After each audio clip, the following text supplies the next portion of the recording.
This is welder number 10. It's a Miller.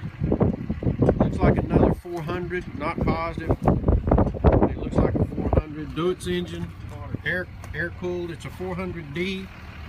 Looks like it's got 3,459 hours on it.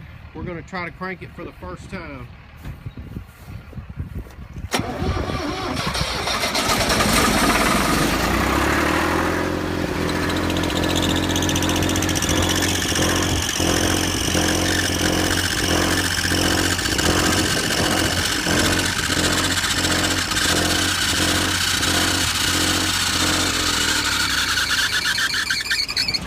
Belt not turning? The blower is froze.